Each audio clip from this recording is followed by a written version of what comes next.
Hello guys, तो आज हम पढ़ने वाले हैं सामवेद को। पिछली वीडियो में हमने अपना ऋग्वेद कंप्लीट कर लिया था और अब हम इस वीडियो में सामवेद को कवर करेंगे और चारों वेद आज ही हो जाएंगे। ठीक है, तो इस पार्ट 2 में हम देखेंगे सामवेद को और हमने पार्ट 1 में ऋग्वेद को कंप्लीट कर लिया है। चलिए अब हम स्टार्ट करते हैं। तो जो हमारा सामवेद होता है उसका शाब्दिक अर्थ होता है गान, मतलब ये शास्त्रीय संगीत का सबसे प्राचीन ग्रंथ है और इसको भारतीय संगीत का एक जनक भी बोला जाता है। यहीं से स्टार्ट हुआ था। और हमारी जो भागवत गीता है उसमें श्री कृष्ण द्वारा भी कहा गया है कि मैं ही साम हूँ, मतलब मैं ही सामवेद हूँ, मतलब यही गान भी यही है। ठीक है, इसमें जो सूक्त हैं, मतलब कि ये जितने भी सूक्त हैं ये 75 सूक्त इसमें नए हैं और बाकी के ऋग्वेद से लिए गए हैं सारे के सारे। ठीक है, ये भी क्वेश्चन बन सकता है, इसीलिए हमें नोट डाउन करते जाना चाहिए और आप मेरे साथ ही रनिंग नोट्स बनाते चले। इसके अंतर्गत 3 पार्ट आते हैं। बहुत सारी बुक्स में आपको लिखेगा कि सीधा कौथुम लिखेगा और जैमिनी और राणायनी। ठीक है, लेकिन मैं ये बताती हूँ कि किस राज्य से कौन सी संहिता थी। तो ये जो कौथुम संहिता थी वो गुजरात से थी। ठीक है, और जो जैमिनीय है वो कर्नाटक से थी और जो राणायणीय है ये महाराष्ट्र की शाखा है। तो कभी कभी ये हमें ऑप्शन में भी देखने के मिल सकता है, इसीलिए आप हो सके तो इसके राज्य भी नोट कर लें। ठीक है, इसके बाद हम देखेंगे कि इसमें कौन कौन से विषय हैं। इसमें सूर्य की स्तुति और इस सूर्य की स्तुति के मंत्र भी हैं सम्मिलित में। और जो पंच विषय या इसी को हम बोलते हैं टांडय ब्राह्मण, उसमें सबसे इम्पोर्टेंट बोलना चाहिए कि एक कंसेप्ट लिखा है जिसमें सरस्वती जो हमारी नदी है, वर्तमान में माना जाता है कि घग्गर नदी को ही सरस्वती नदी कहते हैं और कुछ लोग बोलते हैं कि ये विलुप्त हो गई है। तो इसी में सरस्वती जो नदी के प्रकट होने के साक्ष्य और विलुप्त होने के मतलब विवरण दिया हुआ है। इसमें जिक्र किया गया है कि सरस्वती नदी कैसे प्रकट हुई थी और इसका विलोपन कैसे हो गया। ठीक है, तो ये बहुत इम्पोर्टेंट क्वेश्चन भी बन सकता है हमारे लिए कि तांडव ब्राह्मण में किस चीज़ से संबंधित है, या फिर इसका ये पूरा कोटेशन दे देगा और बोलेगा किस ब्राह्मण में है। ठीक है, अब हम नेक्स्ट देखते हैं। इसमें ब्राह्मण ग्रंथ कौन कौन से हैं। पंचविश जो हमने बोला था कि इसी को टांडय ब्राह्मण कहते हैं, इसी का दूसरा नाम है षड्वित एटीसी। ठीक है, ये जो दोनों हैं जो बहुत इंपॉर्टेंट है, हमें डायरेक्ट क्वेश्चन मिल सकते हैं। मैं आपको वीडियो के लास्ट में कुछ क्वेश्चन भी बताऊंगी, जिससे कि आपको मैं बताऊंगी कि प्रीवियस क्वेश्चन भी इन्हीं से आए हुए हैं। ठीक है, हम सही धारा में हैं, हम सही पढ़ रहे हैं, ये मैं आपको बताऊंगी अभी। उपनिषद इसके अंतर्गत कौन कौन से हैं, एक छंदोग्य उपनिषद और एक जैमिनीय उपनिषद।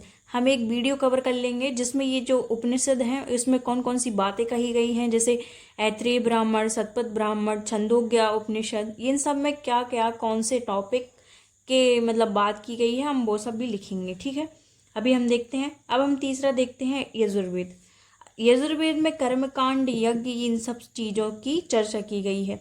ये यजुर्वेद जो है ये गद्य और पद्य दोनों में है, लेकिन हम पहले देख लेते हैं कि इसके जो भाग हैं उसको अलग अलग गद्य पद्य में है।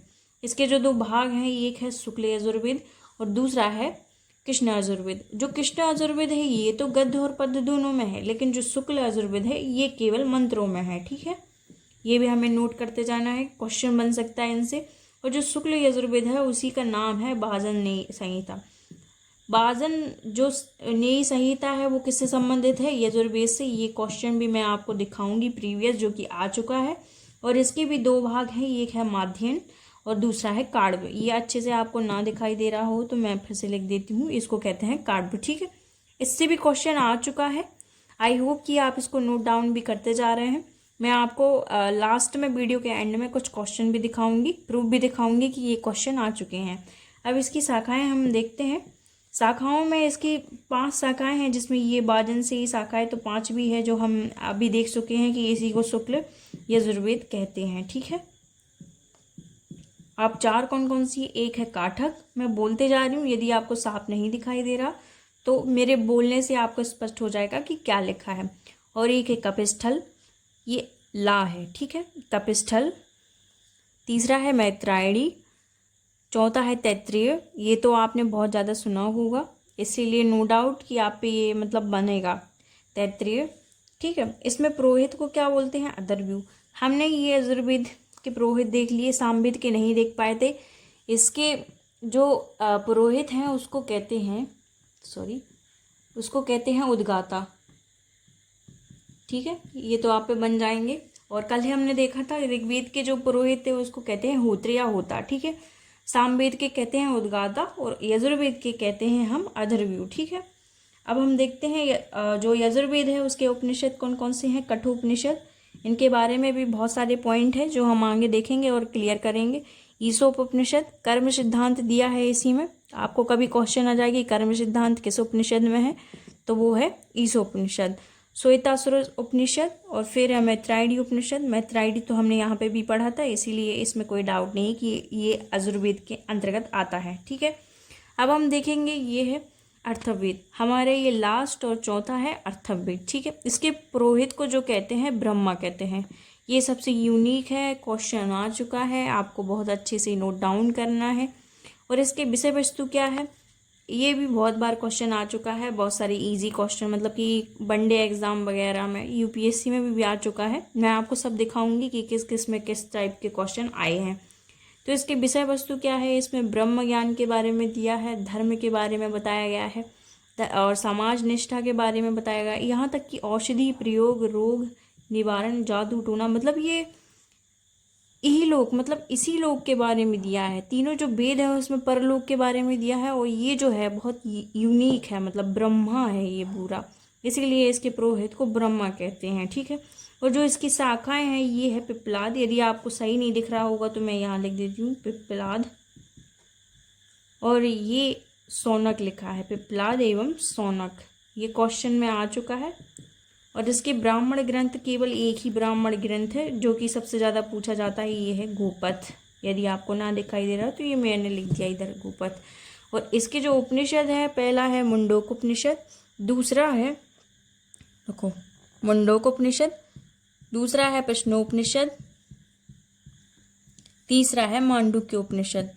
अब आपको याद आ रहा होगा कि मुंडोक उपनिषद जो है उसमें सत्यमेव जयते लिखा है, कि सर्वप्रथम सत्यमेव जयते हमने कहाँ से लिया है, वो है मुंडोक उपनिषद से, ठीक है। और जो मांडुक्य उपनिषद है वो सबसे छोटा उपनिषद है, इसीलिए ये महत्वपूर्ण है और ये भी महत्वपूर्ण है। इसके बाद हम देखेंगे, सबसे पहले आप इसका स्क्रीनशॉट ले लीजिए या फिर आप मेरे साथ, मैंने आपको स्टार्टिंग में ही बोल दिया था कि अपने रनिंग नोट्स बनाते चलिए। आई होप कि आपने रनिंग नोट्स बनाते होंगे। और हम इसके बाद करेंगे इसके, जो मैं आपको शो करूँगी कि कौन कौन से क्वेश्चन इसके आए हुए हैं, ठीक है। बात करने वाले हैं नेक्स्ट टॉपिक की, जो कि नेक्स्ट क्वेश्चन है हमारा कि ऋग्वेद का 7वां मंडल किस वंश या परिवार से संबंधित है। हमने 2 से 7 को विशेष वंश या विशेष मंडल या ऋषि मंडल बोला था, ठीक है, हमने पढ़ा था ये चीज़, है ना। तो उसमें हमने देखा था कि 7वें जो कौन है, वशिष्ठ, तीसरे विश्वामित्र थे अपने, चौथे हमारे वामदेव थे, 5वें अत्रि थे, 6वें भरद्वाज थे, 7वें अपने वशिष्ठ थे, ठीक है ना।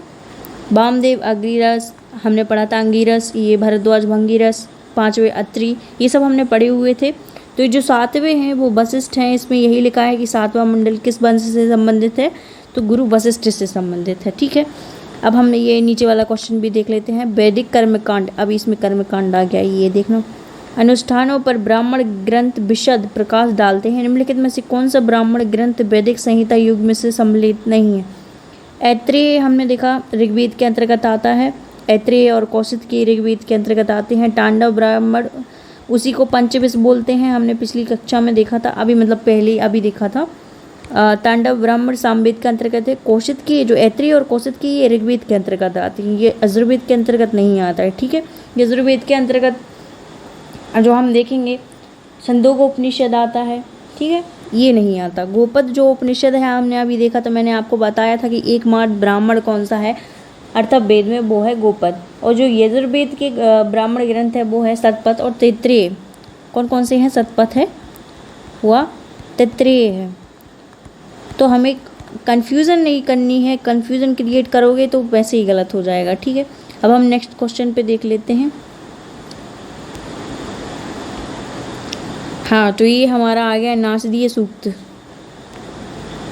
नासदीय सूक्त, सॉरी, नासदीय जो सूक्त है निम्नलिखित में से किस वेद से संबंधित है। मैंने आपको बताया था ये ऋग्वेद से संबंधित है। जो जब आप वैदिक काल के पार्ट 1 देखोगे उसी के अंतर्गत जब हम ऋग्वेद पढ़ रहे थे उसी के अंतर्गत था। अब इसका डीप भी देख लेते हैं, क्योंकि कुछ कुछ क्वेश्चन जो हैं वो हमें डीप पढ़ने के बाद ही पता चलते हैं, इससे नहीं पता चलते। ठीक है, ये देख लेते हैं।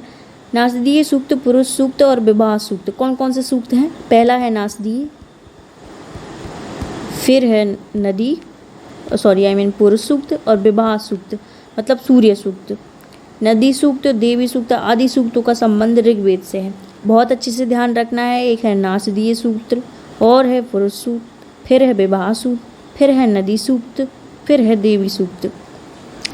इन सूक्तों का संबंध ऋग्वेद से है। इसमें 10 मंडल हैं, बाल खिल्ले सहित 1028 सूक्त हैं, इतनी ऋचाएँ हैं। ठीक है, वेद मंत्रों को समूह को सूक्त कहते हैं, और ये देवताओं की स्तुति से भरे गीत हैं। हमने पिछली बार देखा था, भक्ति भाव की भावना है इसमें। प्रथम और 10वें मंडल में सूक्तों की संख्या 191 है। ठीक है, 7वें मंडल में गायत्री मंत्र है, ये हमने देखा हुआ है, और 9वें मंडल में सोम देवता को उल्लेखित किया गया है। ठीक है, इसमें पुरुष और स्त्री दोनों की रचनाओं का योगदान है। अब मैंने आप स्त्रियों का बताया था, आपाला, भूसा, लोकमुद्रा, फिर इसके बाद कौन सी थी? सची, पौलोमी और कलावृत्ति। कलावृत्ति का कहीं कहीं कक्षावृत्ति भी लिखा है, तो हमें कंफ्यूज नहीं होता। मतलब कि इसमें स्त्रियों का भी योगदान है। पुरुषों का बहुत बार पूछ लेते हैं, लेकिन स्त्रियों का बहुत कम। इसीलिए ये जो मैंने 6-7 महिलाओं के नाम लिए, ये बहुत अच्छे से आपको नोट डाउन कर लेने हैं। अब हम देखते हैं नासदीय सूक्त और पुरुष सूक्त का संबंध 10वें मंडल में है। ठीक है, पुरुष सूक्त में हमने देखा हुआ है 4 वर्ण मंडल में बांटा हुआ है, और नासदीय सूत्र में क्या लिखा है? वो इसमें नहीं बोलते कि मैं वैद हूँ, नहीं, मैं एक छात्र हूँ, क्षत्रिय हूँ, मेरे पिता वैद हैं और मेरी माँ अनाज पीसती है। ये वाक्य इसी में है। अष्टक्रम 8 अष्टकों, प्रत्येक अष्टक को 8 अध्यायों, प्रत्येक अध्यायों को 8 वर्गों में विभक्त किया। इतना ज़्यादा डीप हमें नहीं पढ़ना है, जो मैंने बताया है वही पढ़ना है। ठीक है, ये हो गया। अब हम इसको देखते हैं। ये क्वेश्चन भी यहीं पे लिखा हुआ है, तो इसको भी पढ़ लेते हैं, अर्थवेद से संबंधित है। पृथ्वी सूक्त, पृथ्वी के महत्व को स्पष्ट करने वाला कदापि तो वह पहला संदर्भ है जहाँ एक व्यक्ति भूमि को अपनी माता कहता है। वह सूक्त किस वेद से संबंधित है? तो यह वेद जो है वो अर्थवेद से संबंधित है। ठीक है, ये हमें एक नई बात पता चल गई, पृथ्वी सूक्त।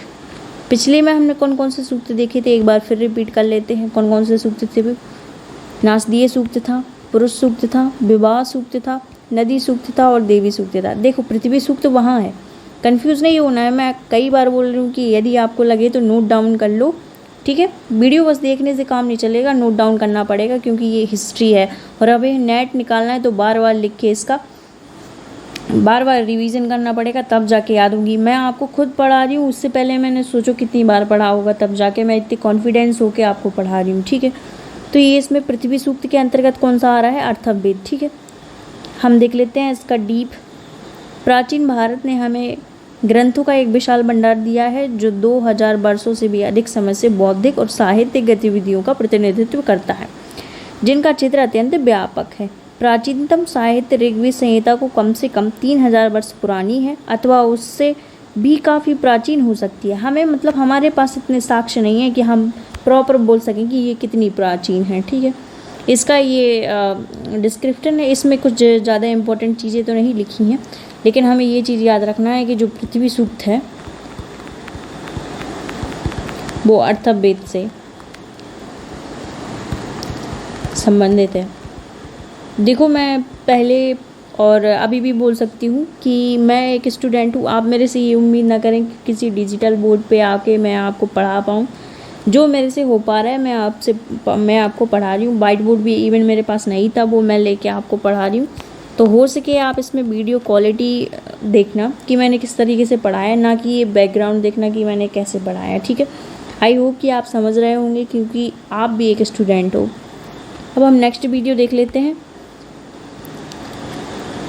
हाँ, इस वीडियो में इस क्वेश्चन में क्या था कि एक साइड क्वेश्चन लिखा था, दूसरे साइड उसका डिस्क्रिप्टिव। तो हम पहले ही पढ़ लेते हैं कि शौनक और पिप्पलाद, ये मैंने बहुत अच्छे से अभी लास्ट में ही पढ़ाया, ये आपको याद भी होगा।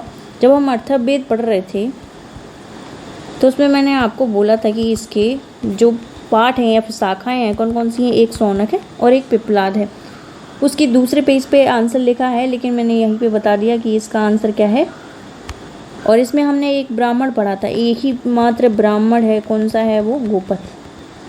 ठीक है, कंफ्यूज नहीं होना है, 2 बार 3 बार लिख लो जिससे कि आप कंफ्यूज ना हो। अब इसके बाद देखते हैं हम एक क्वेश्चन और है यार कि वैदिक काल में भटकी हुई गायों को सकुशल घर पहुंचाने वाले देवता किसे माना जाता है? ये पूषण को।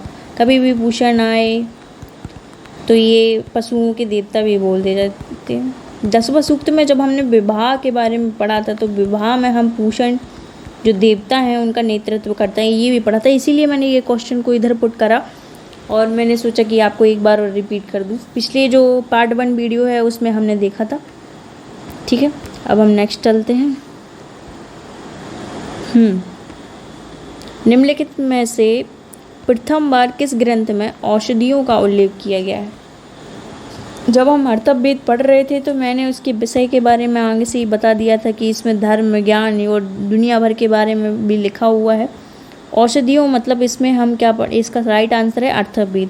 अब इसका डिटेल इधर भी देख लेते हैं कि रोग निवारण के बारे में बात की गई है, तंत्र मंत्र, जादू टूना, विवाह, प्रेम, पाश्चित, मातृभूमि, महामात्य, ब्रह्म ज्ञान आदि विधि के विषयों से संबंधित मंत्र अर्थवेद में मिलते हैं। यह वेद लौकिक आचार व्यवहार का विश्वकोश है। लौकिक, यह लोक मतलब इस लौकिक के बारे में मैंने आपको बताया था कि तीनों जो वेद हैं, बाकी जो तीनों वेद हैं उनमें इतना नहीं लिखा है, उसमें मतलब सांसारिक चीज़ें इतनी ज़्यादा नहीं हैं, बट ये जो है ये लौकिक आचार व्यवहार का विश्वकोश है। कभी भी इस तरीके का क्वेश्चन भी आ सकता है इस कोटेशन को लेके। ठीक है, अरुंधति अर्थवेद में उल्लिखित एक रोगनाशक जड़ी बूटी है। ये तो मेरे को भी अभी पता चल रहा है। जो अरुंधति है अर्थवेद में उल्लिखित एक रोगनाशक जड़ी बूटी है। आयुर्वेद यानी जीवन के विज्ञान का प्रथम उल्लेख अर्थवेद में है। ठीक है, हमें बहुत अच्छी बात पता चली है इस क्वेश्चन के थ्रू, तो ये आपको याद रखना है। अब हम नेक्स्ट पे चलते हैं, छंदोग्य उपनिषद। अब छंदोग्य उपनिषद हमने किस में पढ़ा था? याद कीजिए, जब हम पढ़ रहे थे अपना सामवेद। सामवेद में कौन कौन से उपनिषद आ रहे थे हमने देखा था। शतपथ आ रहा था और तैत्तिरीय आ रहा था। ठीक है, और ये छंदोग्य उपनिषद। और जो भी ना लिखा हो वो आप लिख लो, मैं आपको बोलते भी जा रही हूँ। ठीक है, साथ साथ समझाते भी जा रही हूँ। तो जो छंदोग्य उपनिषद है इसका संबंध किससे है? सामवेद से है। ठीक है, अब हम नेक्स्ट क्वेश्चन पे चलते हैं।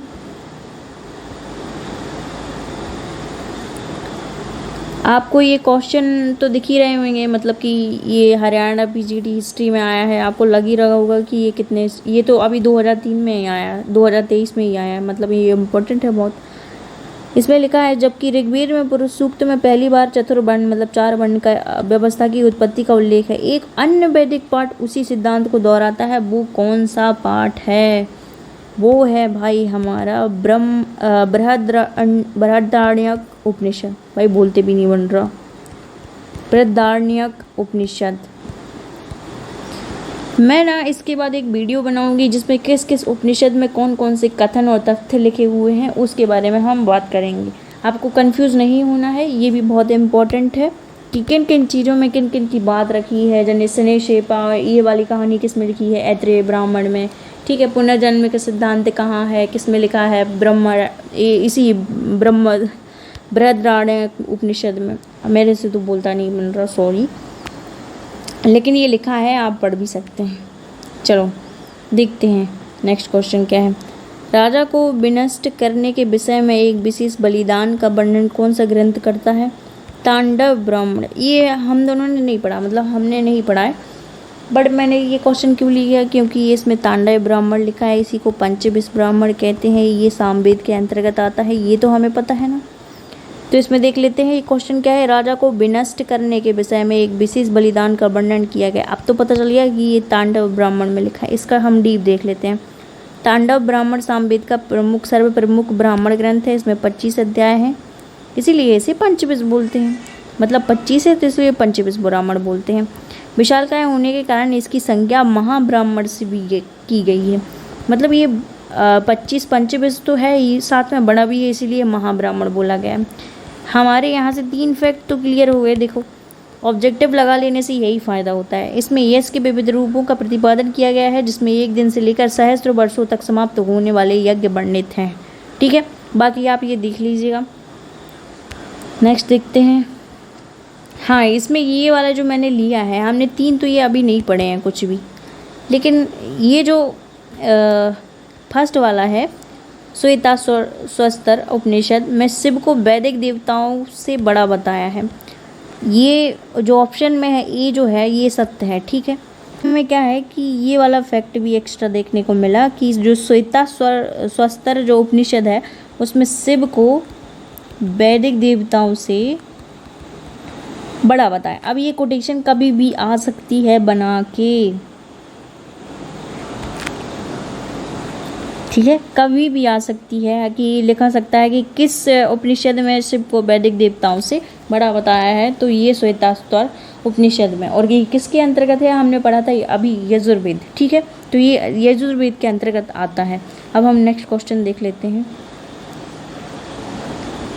ये इसमें देख लेते हैं, एक बार फिर रिवाइज हो जाएगा। इसमें साकल, बास्कल, अस्बलायन, शाखायन, मांडूक्य, ये किसकी शाखाएं थी भाई, ऋग्वेद की शाखाएं थी। फिर कृष्ण यजुर्वेद आएगा, कृष्ण यजुर्वेद यजुर्वेद के अंतर्गत आता है। ठीक है ना, हमने उसके 2 शाखाएं में बांटा था, भागों में बांटा था। तो कृष्ण यजुर्वेद में आख्या और खांडिके भी आता है, कभी कभी क्वेश्चन में पूछ सकता है, हमें क्या पता। ठीक है, और शुक्ल यजुर्वेद जो है उसको बाजसनीय संहिता भी कहते हैं। इसमें देखो कड़व और माध्यन ये हमने पढ़े थे ना, चलो ये भी लिखा हुआ है। सामवेद के अंतर्गत कौथम संहिता, ये कहाँ से है, गुजरात से, जैमिनी कर्नाटक से, रामायणी महाराष्ट्र से। अर्थवेद में अभी देख लिया हमने, पिप्लाद और सैनक, कहीं कहीं सौनक आएगा, सैनक आएगा, इसके लिए हमें छोटी छोटी बातों पे कंफ्यूज होने की ज़रूरत नहीं है। ठीक है ना। हाँ, अभी हम सही जोड़ी मिला लेते हैं। मैंने बोला था आपसे ऐत्रेय और कौशिक के किसके अंतर्गत आते हैं, ऋग्वेद के अंतर्गत आते हैं। और ये सतपथ और जो तैत्रीय ये यजुर्वेद के अंतर्गत आते हैं। ठीक है, सामवेद जो है इसके अंतर्गत पंचविश या फिर तांडय जो ब्राह्मण है वो आता है। 25 है इसकी संख्या, इसीलिए इसे महाब्राह्मण भी कहा जाता है। अर्थवेद के अंतर्गत एकमात्र ब्राह्मण कौन सा है, गोपद ब्राह्मण। यजुर्वेद के अंतर्गत कौन कौन से आते हैं, सतपथ और तैत्रीय, ये भी लिख लो आप। और ऋग्वेद के अंतर्गत कौशिकी और ऐत्रेय। ठीक है, ये लिख लो जिससे कि याद रहे। अब देखते हैं, हमने पार्ट 1 में देखा था कि कौन एक वैदिक ऋग्वेदिक की जीवित शाखा है, ये मैंने पार्ट 1 में दिखाया था। यदि आपने नहीं देखा तो सबसे पहले पार्ट 1 देख लो, उसमें हमने पढ़ा था कि साकल था, बास्कल था, बालखिल्य था। इसमें 3 जो हैं ये तो अपन यजुर्वेद के अंतर्गत पढ़े थे, बट ये जो है ये तो हमने ऋग्वेद के अंतर्गत पढ़ा था। आप ये यदि याद भी हो तो आप इससे आंसर लगा सकते हैं, लेकिन हमें तीनों का पता होना चाहिए। ये जो साकल है वो प्राचीन है, बास्कल और बाखिल ये जो है जीवित शाखा के तौर पे अभी वर्तमान में उपस्थित नहीं है। ठीक है, नेक्स्ट क्वेश्चन देख लेते हैं। फिर आ गया ऑप्शन, जो ऋग्वेद है 2 हमने पढ़ी थी इसकी, ऐत्रेय और कौशिकी, तो कौशिकी है इसका। सामवेद का हमने तैत्रेय या फिर जो देखा था पंचविश। ठीक है, इसमें पंचविश लिखा है। यजुर्वेद में हमने क्या क्या देखा था, सतपथ, सतपथ देखा था, सतपथ या फिर कौशिकी, सतपथ या तैत्रेय। मैं ही कन्फ्यूज़न हो जाऊंगी तो फिर आप ही मेरे को बोलोगे इससे कुछ नहीं बनता। अर्थवेद का है गोपद। ये देखो ये आ गया हमारा। बाजसनीय निम्नांकित में से किस वेद से संबंधित है, अभी हमने पढ़ा है, ये है यजुर्वेद। और बाजसनीय ये कहते हैं शुक्ल यजुर्वेद का दूसरा नाम है। ठीक है ना, अभी हमने पढ़ा है, इसीलिए मैं आपको बोल रही थी कि ये बहुत इम्पोर्टेंट है और बहुत पहले भी आ चुके हैं। ये देखो MP असिस्टेंट प्रोफेसर एग्ज़ाम 2017 में आया हुआ है। नेक्स्ट क्वेश्चन देख लेते हैं। जो ऋग्वेद है किससे संबंधित है, अब ये इसकी विषय वस्तु आ गई। जो ऋग्वेद है हमारा स्रोत और एवं प्रार्थना से, स्तुति वगैरह हम नहीं करते देवी देवताओं की, तो ये स्रोत आ जाएगा, प्रार्थना आ जाएगी। इसमें यज्ञ या कर्मकांड है, ये देख लो। सामवेद में मंत्र हैं भाई, संगीत में अपना स्रोत, अर्थवेद में यंत्र मंत्र। ये मिल गई सही जोड़ी। आई होप कि आपसे बन जाएगा। अब तो बहुत ही आसान हो गया है। अब देखते हैं ये ब्राह्मण इसमें लिखे हुए हैं, लेकिन हम बहुत बार कंफ्यूज होते हैं। तो ये जो बॉक्स है हमारे लिए बहुत ही ज़्यादा इम्पोर्टेंट है, क्योंकि इसमें साफ लिखा है। ये आप अपनी नोट डाउन कर लीजिएगा, अपनी बुक में बहुत अच्छे से लिख लीजिएगा। ऋग्वेद से कौन कौन से संबंधित है? ऐत्रेय और कौशिकी, ऐत्रेय और कौशिकी। 1000 बार बोलना है, 1000 बार, जिससे कि याद हो जाए। ये देखो UGC नेट 2014 में आया था। ऐत्रेय कौशिकी, ऐत्रेय कौशिकी, ऐत्रेय कौशिकी। सामवेद में कौन कौन से? पंचविश हमने देखा था, तांडव या ब्राह्मण, षड्विश, ठीक है, ये तो देखना है। इसके अलावा कौन कौन से हैं? शतपथ, शतपथ और तैत्तिरीय, ठीक है, इसी के अंतर्गत है। कृष्ण यजुर्वेद, शुक्ल यजुर्वेद, तैत्तिरीय और शतपथ, सॉरी इसमें है यजुर्वेद में। देखो हम ही क्वेश्चन पे कंफ्यूज हो गए। हाँ, तो इसमें पंचवेश और षड्वेश ये सब पूछेगा, और ये जो यजुर्वेद है इसमें तैत्तिरीय और शतपथ। अर्थवेद में एकमात्र है, कौन सा है? गोपद, ठीक है।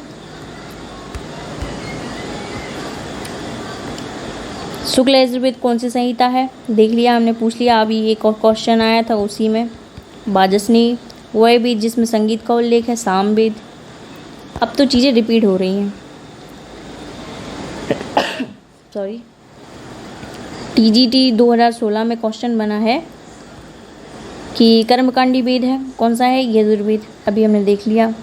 जादुई माया और वशीकरण का वर्णन है अर्थवेद में, जादू टोना वगैरह। यज्ञ है किसमें? यजुर्वेद में। आयुर्वेद बताता है भाई अर्थवेद, ठीक है।